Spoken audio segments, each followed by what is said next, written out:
Good evening, everyone, and welcome to the first of our Hampshire Scout Ambassador presentations. I'm Peter, I'm one of the County Vice Presidents, and I'm your host for tonight.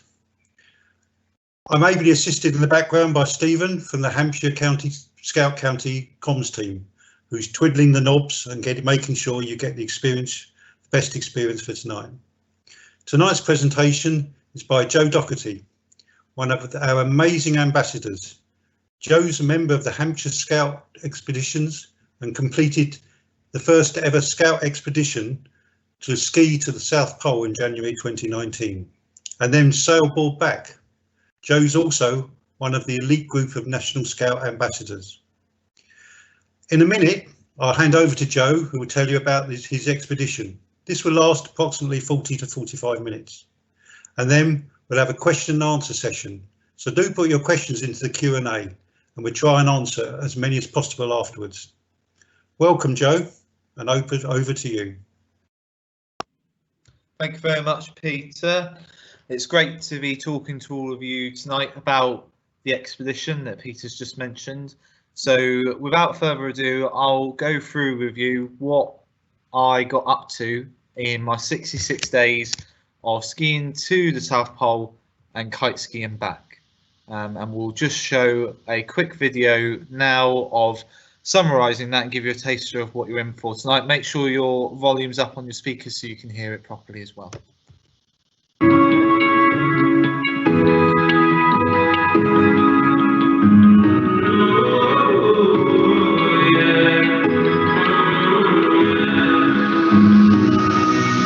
I'd rather be a lover than a fighter, 'cause all my life I've been fighting. Never felt a feeling of comfort. All this time I've been hiding, and I never had someone to come on. Oh, nah, I'm so used to shit. Love only left me alone, but I'm at one with the silence. I found peace in your vibes. Can't show me there's no point in trying. I'm at one, and I've been quiet for so long. I found peace in your vibes. Can't show me there's no point in trying. I'm at one, and I've been silent for so long. I've been quiet for so long. I've been quiet for so long. I found peace in your eyes. Can't show me there's no point in trying. I'm at one, and I've been quiet for so long. I'm in need of a savior, but I'm not asking for favors. My whole life I feel like a burden. I think too much and I hate it. I'm so used to being in the wrong. I'm tired of caring. Loving never gave me a home. So I sit here in the silence. I found peace in your vibes. Can't show me there's no point in trying.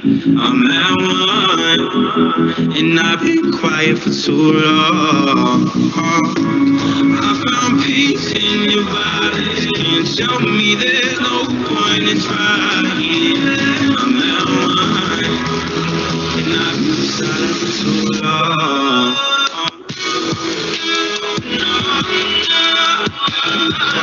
Too long.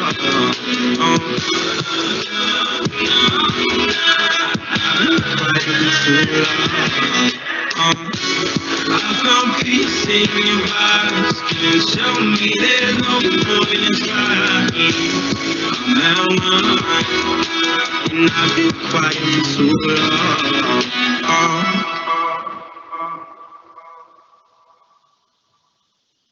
Brilliant. So, how did I get involved with going to the South Pole in the first place? Well, about 8 years ago now, I joined Hampshire Scout Expeditions, having been a scout in Andover, or Explorer in Andover Explorer Unit. And the team took me to Peru for 6 weeks, and from that it sparked the idea of going to Antarctica, basically. So one of the leaders that took me to Peru was Dave King, who's on the left here, and the other two were also members of HSX, and they summited Mount Everest in 2007 to commemorate 100 years of scouting. And me and my friends, who some of us were part of the team that went to Peru, and some of them had been on other expeditions with HSX, decided that we wanted a piece of the action. In early 2010, we decided, why don't we be the first scouts in the world to ski to the South Pole and kite ski back? And this was some of us in Peru, where we built an orphanage there in 2010, and it wasn't long after this expedition that we decided we wanted to do something as amazing as the leaders that were doing Mount Everest. And I asked Dave and the other leaders, why did they go climb Mount Everest? What was the point in doing it? And they said, I don't do it for me, I do it for everybody else. And little did I know this would serve a big purpose and why I wanted to go to Antarctica, and me and the team. It wasn't just something I wanted to do for myself, but it was something I could do for lots of young people to inspire them and motivate them to go and do things they didn't think they could necessarily do. So a little bit about Antarctica. It's the biggest desert on the planet. So even though it doesn't rain there or anything like that, sorry, there's no sand there, it doesn't rain, so it actually makes it a bigger desert than the Sahara Desert. It's the driest place on the planet, even though it's full of ice and snow. It's split up into West and East Antarctica, and you can see on this map how big East Antarctica is compared to West Antarctica.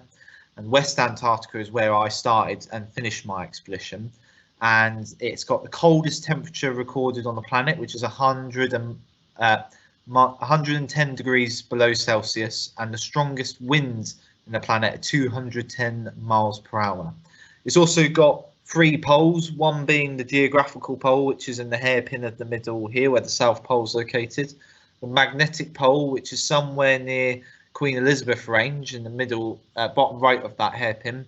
And then somewhere over in one of the lakes where it says Subglacial Lake Vostok is the pole of inaccessibility, which is the place furthest away from the sea in any one direction. And there's a giant 10-meter concrete statue of Stalin that got dragged there in the 70s. I don't know why they did that, but no one's been bothered to move it, so it's staying there for quite a long time.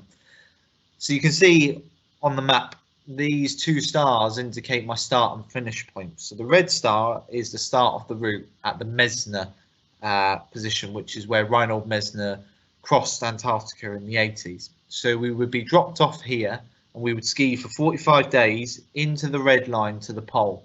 And then we would kite ski back along the red line and down the blue line to Union Glacier to finish in 16 days. Now, when you go back on the map, it doesn't look terribly big, that part of the expedition. But when you compare it to what's on the ground, it's basically going from Guernsey all the way down to Naples, which is just over 1,250 miles or 2,000 kilometers in distance. So you're covering most of Europe by doing that on the trip.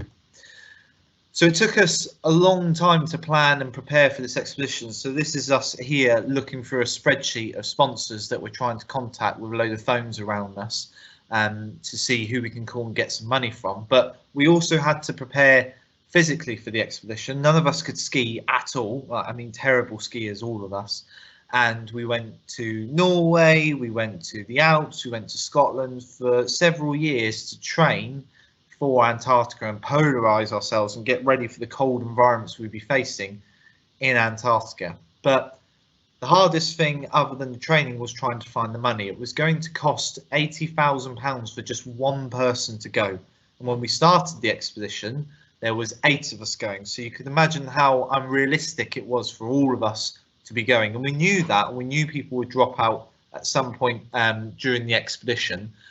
But we still kept going as if some of us were going, and it got to February 2018, and I was going in the November of 2018. I'd just come back from Norway with Ollie, who's on the bottom right of the screen, and we were the 2 members going to Antarctica at that point. Other people dropped out through injury or deciding actually being in a tent for 60 days is not my idea of fun.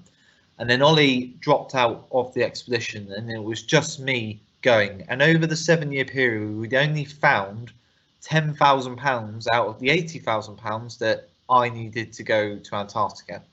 And you could say at that point it was looking very dire, as if I was going to Antarctica or not.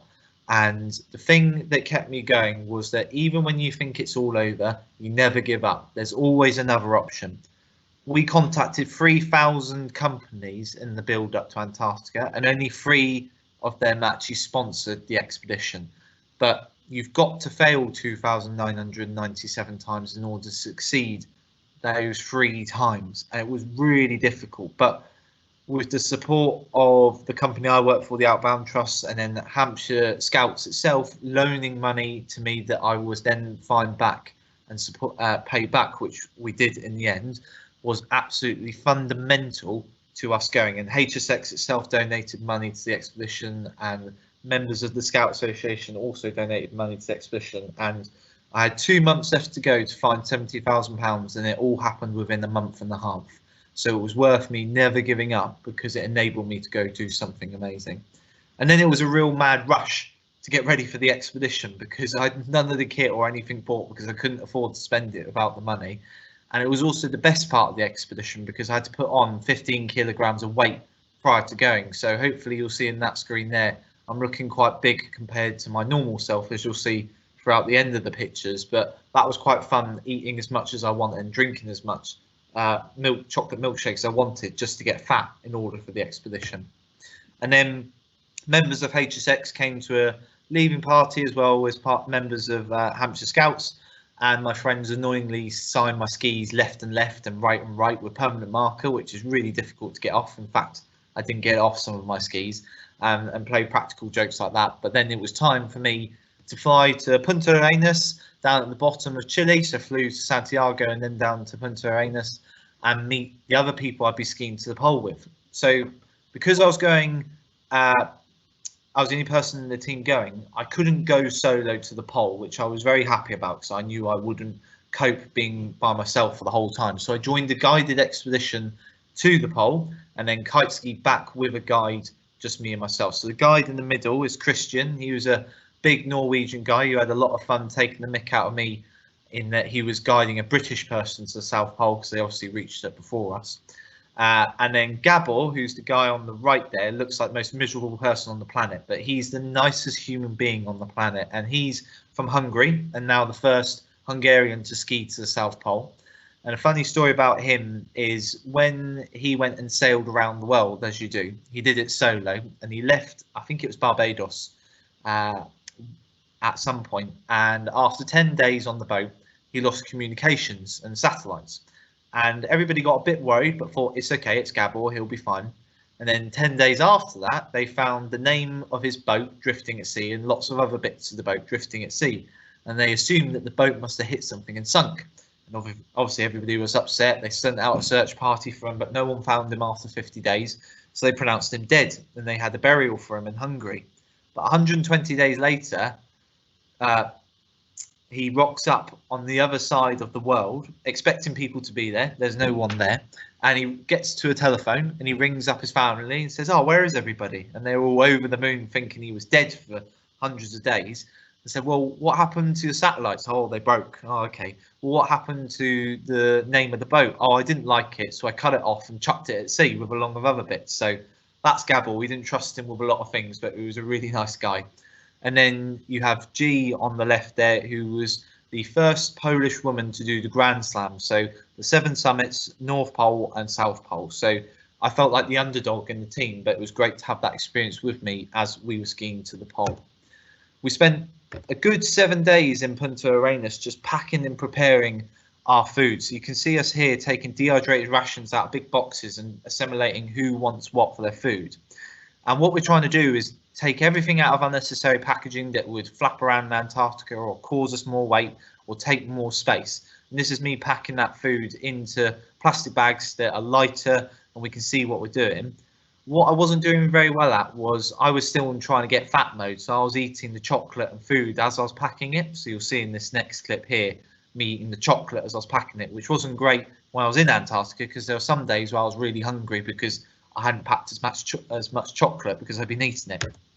But We saved about 10 to 12 kilograms of packaging weight by doing that. So it was well worth the time spent opening all these packets and then packing it away, because it meant that we saved a lot of weight and space rather than dragging it to the South Pole.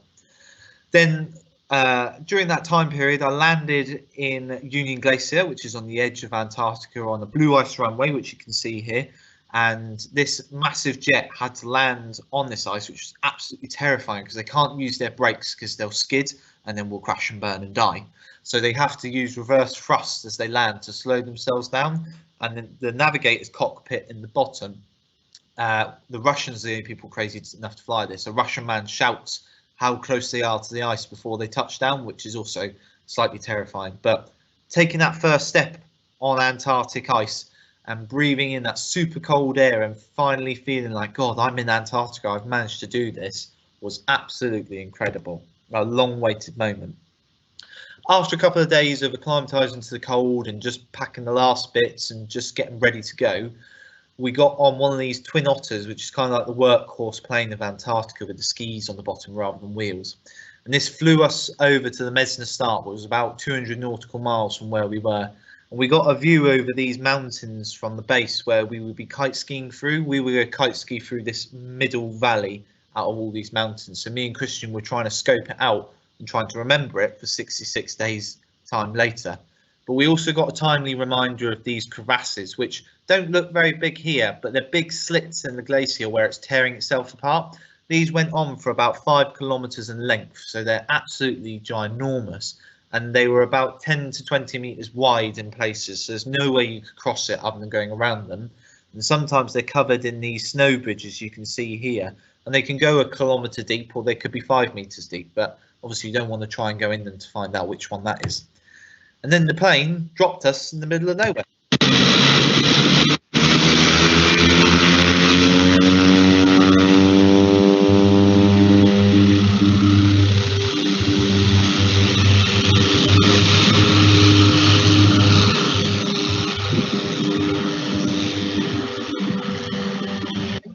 Absolutely terrifying moment for me. I all of a sudden was exposed to this environment where there's nothing on the horizon. We live in a world where there's things all the time around you, but here there's nothing to see but snow, endless snow. No mountains, no trees, no grass, nothing. Just you, your tent, and the snow. That's all you could see for days and days and days. And I felt so exposed to this environment. I felt so naked. I felt so scared of it. I felt so threatened by it, because the only refuge we had was the tent. That's the only place you could escape. It felt like it was going to hurt you because you were so exposed. You couldn't get a break from it at all when you were skiing. But having been through the things I went through with the team and the training, I soon pulled myself together and realised that it's okay to feel like that, feel stressed, but no, I've got the training and experience to deal with being in this ginormous environment. Rather than me talk to you about skiing to the South Pole for 45 days, because it's incredibly boring, I'm going to tell you about what I did every day. Tell you what one day routine was skiing to the pole. So you get up at 6 o'clock in the morning, you boil 2 litres of water, you eat your breakfast, you pour liquid butter into it to get loads of calories in it, you put your tent down, and then you ski for an hour. And after skiing for an hour, you have a break. In that break, you try and eat as much food as you can, but it's 10 minutes. You've only got 10 minutes to stop, eat some food, drink some water, which is cooling you down.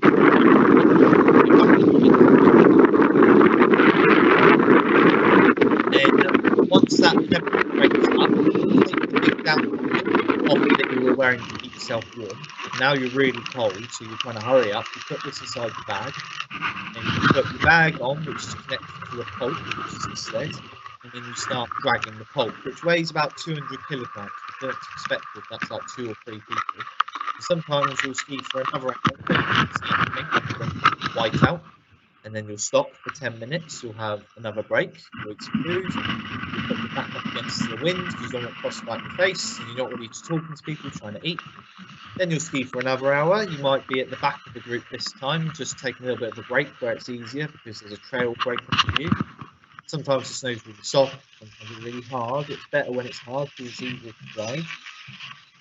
And then you guessed it, you stop Keep for it another going 10 then, minutes, you put the tan jacket on, you eat some food out of your bags that you've already packed. You try not to break your teeth when you're eating food because it's super frozen and solid. And then you'll ski for another hour, and sometimes we'd ski for days just being able to see this. No horizon, barely being able to see the sun. Or sometimes you get sun dogs or halos like that. Again, we're back up against the wind, and you get the picture. Super boring, not exciting at all. 8 hours a day of skiing, eating, and then going to sleep. And then at the end of all that, you've then got to put your home up at the end of the day. Now, I'm not an angry person at all, but this clip shows me having my little temper tantrum that I can't get the spade or the shovel into the snow. So just watch how angry I get at trying to get it into the snow. So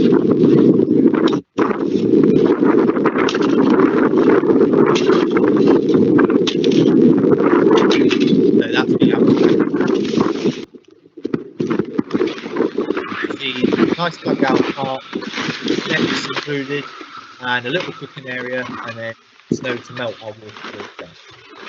And that was pretty tiring, having to do all the skiing and then put up the tent every day and take down the tent every day was really, really hard. Now, I imagine that dragging a 200 kilogram polk and skiing for 8 hours a day, roughly covering 20k a day, would be difficult. But there were some things that happened that I didn't anticipate. So Antarctica is a desert, as I said before, but we had the worst snowfall in 10 years in Antarctica. And you can see here how deep the snow was. Now you imagine dragging a 200 kilogram polk, and you can't normally see a trench like this going to our camp, but this was a result of all the soft snow coming into Antarctica, and this was slowing us down massively. Rather than doing 20k a day, we could do 12 or 13k a day, and it was really starting to slow us down and put us massively behind schedule. So we decided to put someone at the front of the group with a really light polk, as you can see here, and someone at the back would do a bit of a prison sentence by having a really heavy polk where the trail was broken. And by doing that, like I said at the start, you've got to find options around the problem, look around it rather than at it. We started to get back on schedule, and we got to our halfway point where we got resupplied with food and fuel at this runway where planes land to fill up with fuel before they take another flight to the South Pole for visitors, where there must be the world's most remote toilet, which is that block there, which was great to have a sit-down poo after 20 days of squatting outside in the snow. But that night, we had a really good wind. So we had an 80-mile-per-hour wind come through, and we were rubbing our hands together because what that meant was it was wicking away all the super soft snow that had been laying in Antarctica all the days prior to that. We got up in the morning, and you can see here where the wind has whisked the snow away. We had this perfect snow to ski on. It was super hard and compact. And we're like, brilliant, game on, we can make up time. The only problem was, as you can see in this picture, we now had hills to contend with. We had to go up 3,000 meters from sea level to get to the South Pole. And you can see G is in the middle of the picture, right at the very bottom. Then there's Gabor and Christian and me at the top. These hills were unrelenting. They were up and down, up and down, up and down, sometimes steep, sometimes not. And it made it even harder now trying to ski to the pole at altitude as well. And then what we also had now was Sastrugi, which is this stuff here, which is bulletproof ice.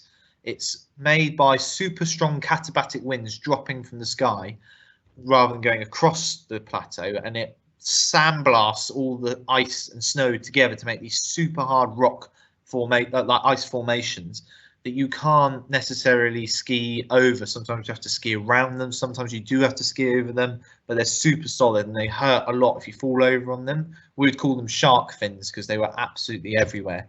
And you can see in this short clip here, as I ski into the pole, this is me going the easiest way I could. Sometimes I'm having to ski really slowly if I'm bridging a gap between the skis, not trying to break the ski, because if I broke the ski, that would be it. I'd be walking the rest of the way. We only carried one spare ski each.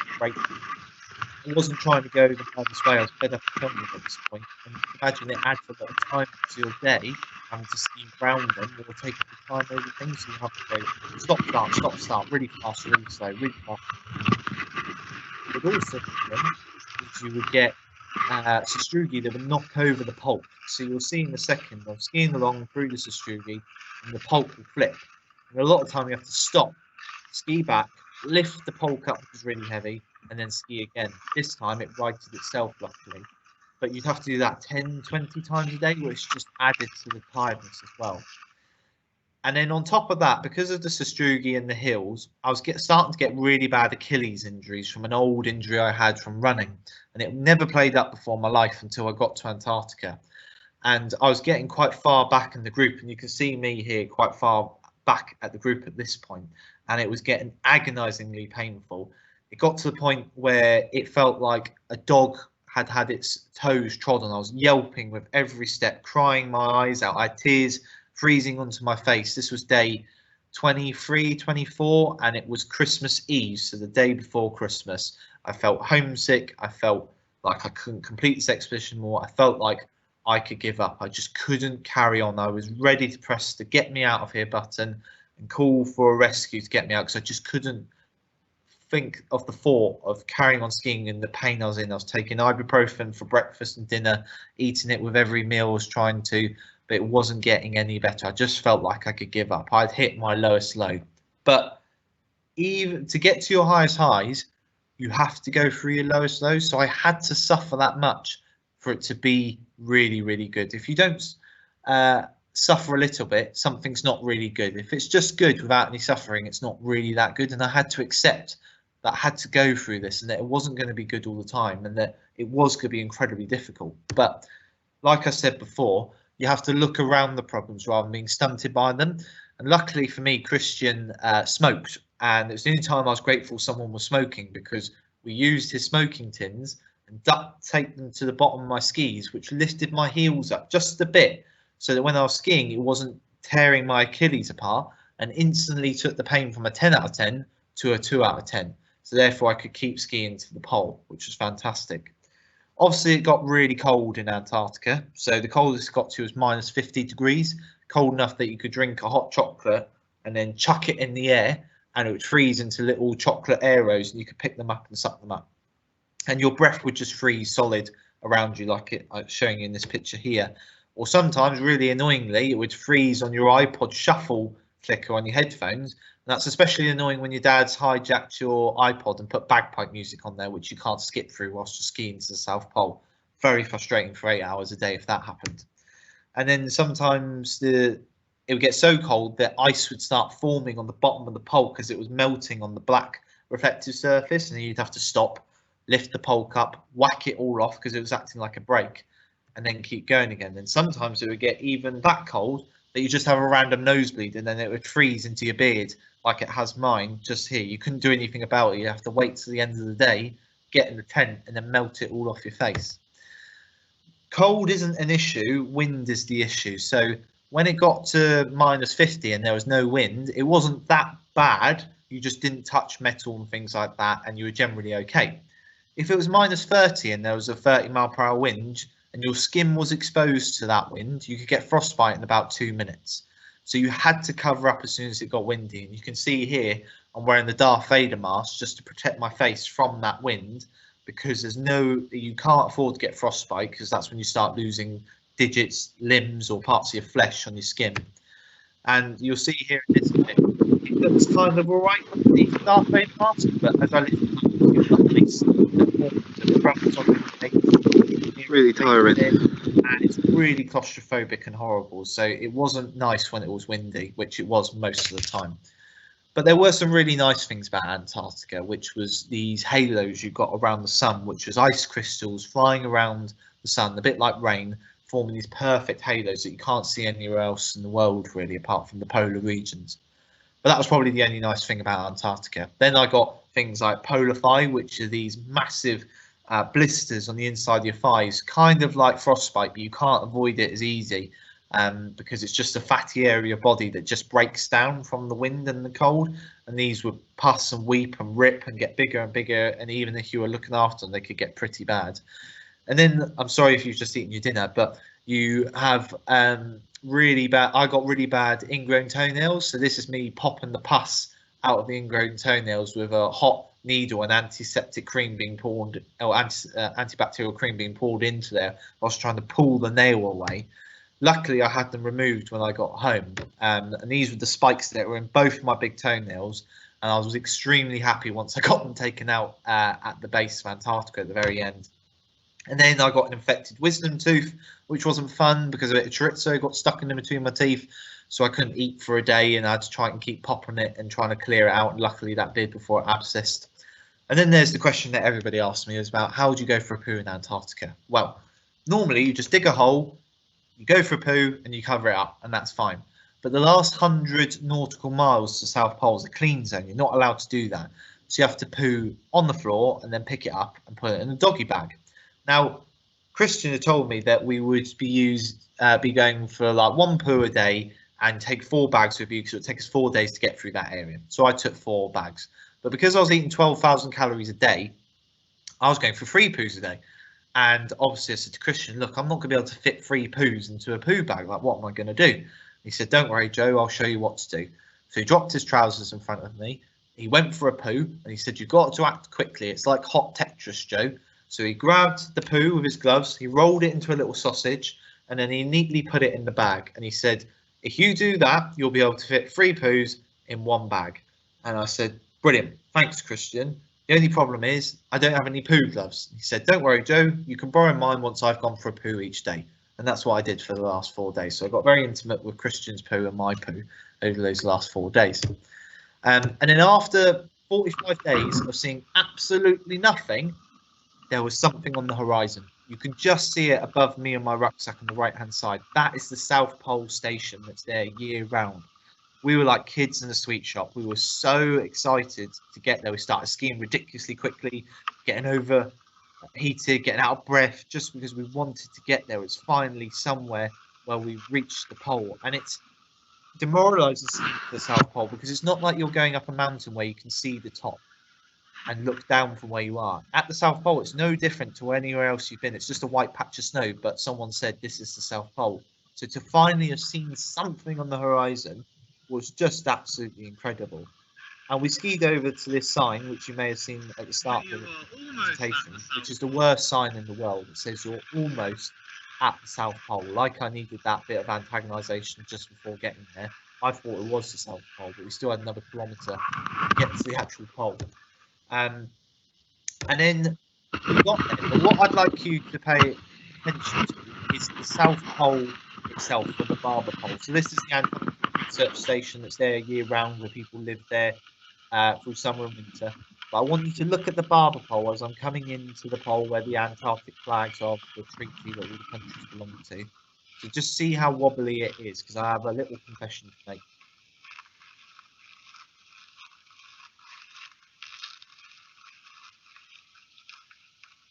So you can see how wobbly it is there. It's not very sturdy. So I accidentally skied into the South Pole and broke it. So I wasn't quite looking where I was going. I was looking at my GoPro and trying to fiddle with it. And then all of a sudden, bang, I hit the pole. The ball snapped off and rolled away. The blue disc shot off. And Christian said to me, how did you hit the only thing in Antarctica? And I was like, I don't know. I'm really sorry. So then I screwed it back on, whacked it back on, and now it's permanently on the piss. It's got a big crack down the middle of it because I skied into it. And I obviously had to get a photo of me and my shorts down at the pole, because I normally wear my shorts everywhere, and you can see the ball there that's on the lean-to. And then we went to the geographical pole, which moves every year because of the way the tectonic plates move and the Earth's moving on its axis. And to be here 100 years after the first ever people to be there was absolutely humbling. To think of all the kit I had and luxuries I had to get there compared to what they did is absolutely phenomenal. I got in a little bit more trouble at the South Pole because I wanted to get a photo with the Outbound Trust flag and the British flag and the Hampshire Scouts Necker as well, which is not in this photo. But the American flag kept getting in my face, and that base behind me is an American base. And I wrapped up the American flag thinking, oh, that will stop it getting in the way. And then it kept unraveling, so I picked up the flag and put it on the floor. I didn't really think about what I was doing. And then 2 skidoos came out straight towards me, and these 2 Americans said, "Sir, what are you doing to our national flag?" And I said, "Oh, it was in the way. I'm British. I wanted a photo of the British flag." And they said, "Yes, we can tell you're British, but what are you doing?" I was like, "No, sorry, I'll put it back." They said, "Yeah, if you don't put it back, see that silver building on the left-hand side of our big research station? Yeah, that's our prison. We'll put you in there." I was like, "Oh, okay." And they said, "Weren't you the guy that broke the South Pole yesterday?" I said, "Nope, that wasn't me." And I said to Christian, we need to get the hell out of here and kite ski straight away." And me and Christian were the only people kite skiing back. And this was me and Christian running away from the South Pole to not be arrested, lifting the kites up for the very first time. And this was an absolutely incredible feeling to be going at 25, 35 kilometers an hour across the Antarctic plateau. You can just see how fast I'm shifting there. It was an absolute dream to be moving unrestricted using that wind rather than having to drag the polk all the way there, or so I thought it would be nice and easy. But kite skiing isn't always that easy. You can see here we're now going through that sastrugi that we had to go through before, and I'm being dragged around by the kite at the moment. I'm not in control of it. I'm like the person on the horse rather than the person in control of the horse, who's dragging me left, right, bouncing me around. And it's all because I was very nervous of hitting these sastrugis at speed, which was really dangerous and really painful. And a lot of the winds are very gusty as well, so it wasn't reliable. As you can see here, it's speeding up, slowing down, and you can see the daggers of these sastrugis facing it. You really didn't want to hit them. And what would happen sometimes is you would end up getting crossed against some sastrugi, and you wouldn't be able to move your skis in time, which is about to happen to me here. And then you'd be looking at the kite, looking at the ball, going, "Oh no, it's all going wrong." You react enough, pull the eject which you've got over here, not get dragged by the kite hundreds of meters, and you pick yourself back up. But if you were unlucky, like this, you'd miss that cable, you'd go airborne, smack your head on the floor, be dragged again on your head, and then you'd have to hope you quickly react enough so you weren't being dragged. So here we go. I go up in the air now. I miss the cable, and then smack down on it again, and then I pull the cable and I'm okay. But that's happened 10, 20 times in the first day. But I did eventually get the hang of it, and this is me kite skiing towards the middle of the trip. Kite skiing is not like skiing to the pole. We kite ski for 5 hours a day, 2-hour break, and another 5 hours. You wouldn't stop for those 5 hours. It's like skiing regular, constantly for 5 hours. Boots completely undone, so you don't get frostbite because you don't get cold. And your skis are in walk mode, so your feet are going absolutely everywhere, rattling over sastrugi like this.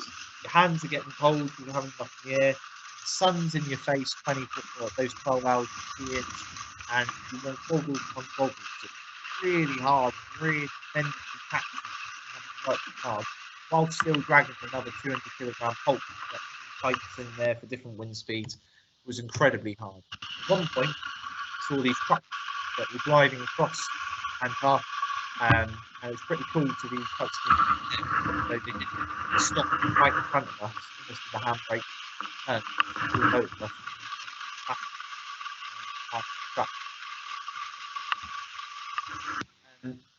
So skiing to the pole, we would do 20 kilometers a day, which are these dots here, which shows you part of the route.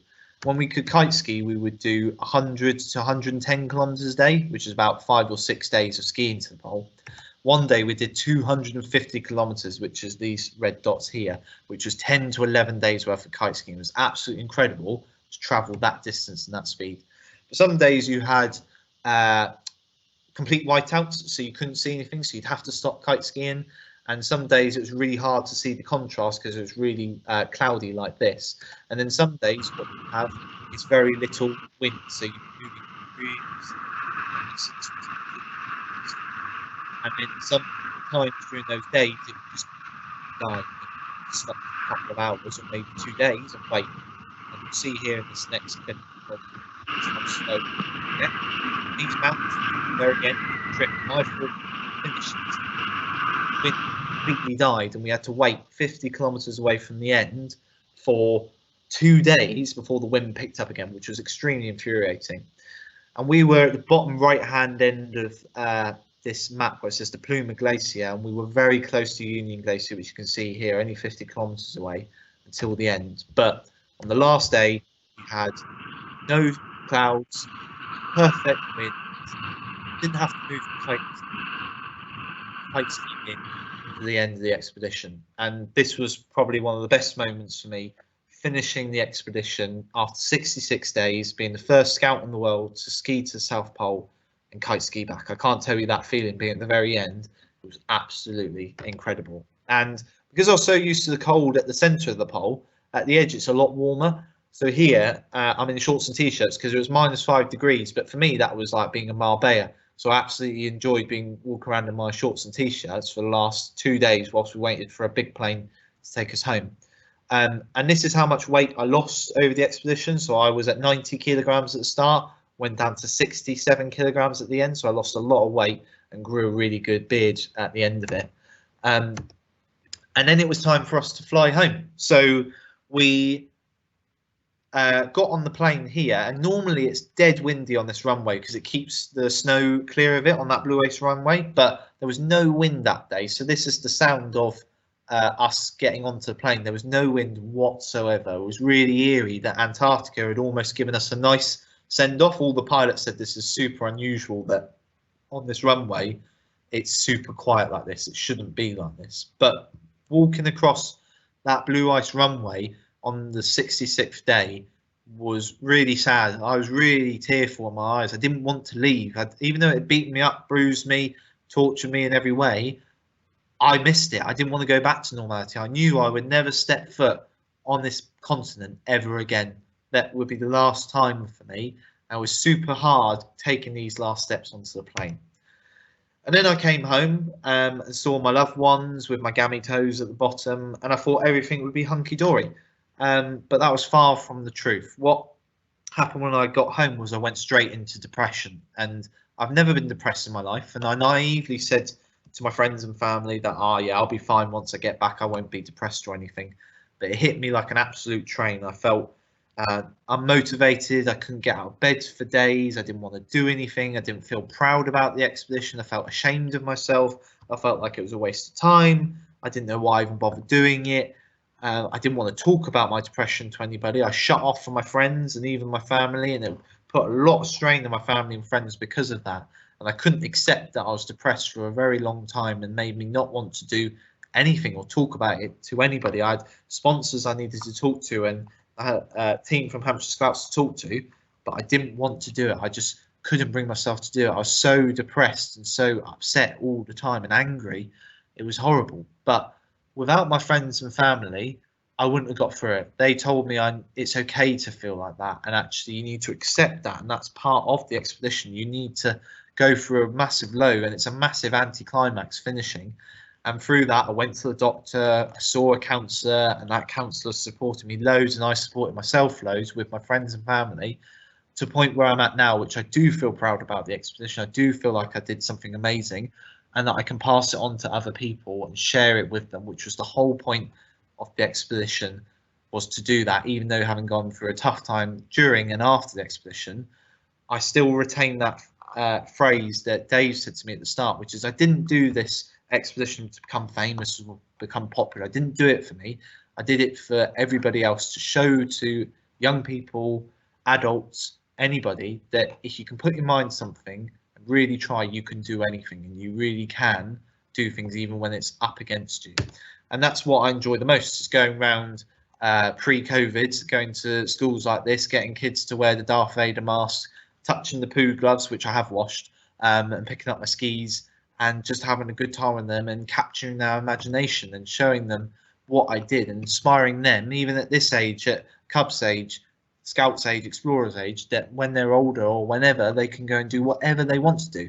And it doesn't have to be Antarctica. It could be something that I've called my South Pole, which is them finding what is their South Pole.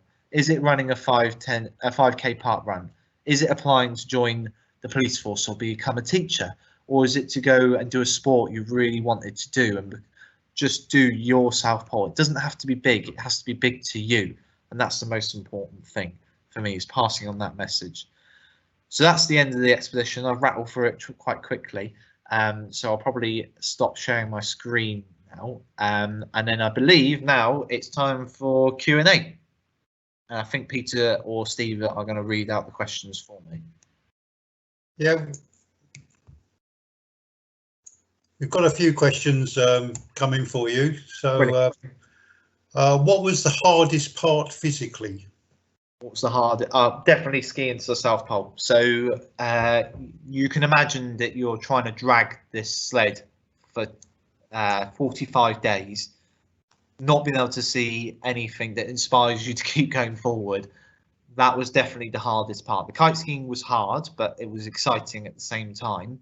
But skiing to the South Pole was mentally demoralising, physically demoralising, and emotionally demoralising as well. It was a massive relief getting to the pole after those 45 days. It was probably the hardest thing I've ever had to do. So yeah, that was definitely the hardest physical part of it. And a couple of questions on the weather. You've probably sort of covered some of it, but obviously on a lot of the video, it was very noisy. So was it always noisy? And what was the best weather to travel in on the whole trip? Yeah, so it was generally about 20 to 30 miles per hour every day in your face going to the pole. So the wind was coming from the pole, and it was generally always windy. It was sometimes extremely windy, like 80, 90 miles per hour, where you couldn't ski. You'd have to just stay in the tent for a day or two. There were days where it was just no wind whatsoever and absolutely bliss, just amazing sun,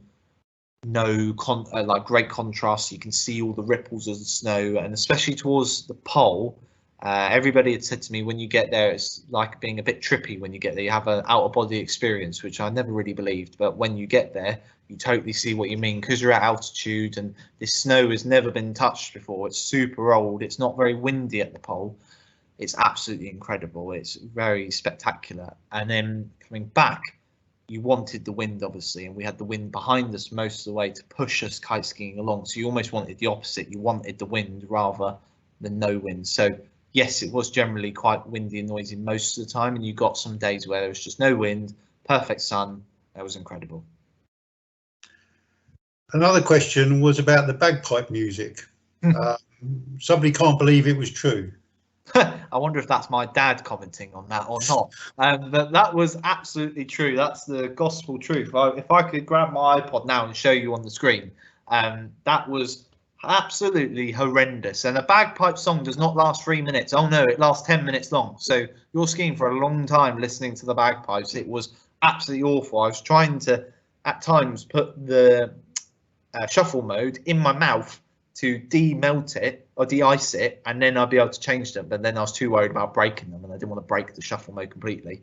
So yeah, that was true, and it was absolutely awful. So my father, absolute nightmare. Don't let him anywhere near your iPod. Bad idea. Oh, so it's your father who's on tonight, is it? And just one more question we've got. Someone's asked whether the Americans have been in touch again after you broke the pole, and whether to give us money to fix it. So I kind of avoided that. So luckily no Americans have contacted me, as I know, and I'm always wary if there's an American in the audience, just in case they've got my name now and they can hunt me down, and the next thing I know, the Secret Service in America is hunting me down for their money. But yeah, I've not heard anything as of yet. I would say they get it all the time, but I really don't think they do. So yeah, luckily I've not been extradited back to America for my crimes, so I'm all good at the moment.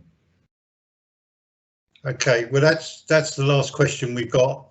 So if you'd like to just say a few words of then Joe, and we can finish the evening. Yeah, so if you as leaders want me to come and give at the moment I can't come and give a talk, obviously, with COVID-19 and the way we're operating with scouting. Do a talk over Teams or Zoom to your sections, and it would be great if I could do some sections together rather than lots of sections or a district, because that means I can get to more people at once. But I'm absolutely happy to offer my time out to any scouts or groups within Hampshire that would like a talk about Antarctica. So please email me at joe.doherty@hampshirescouts.org.uk. So that's joe.doherty@hampshirescouts.org.uk.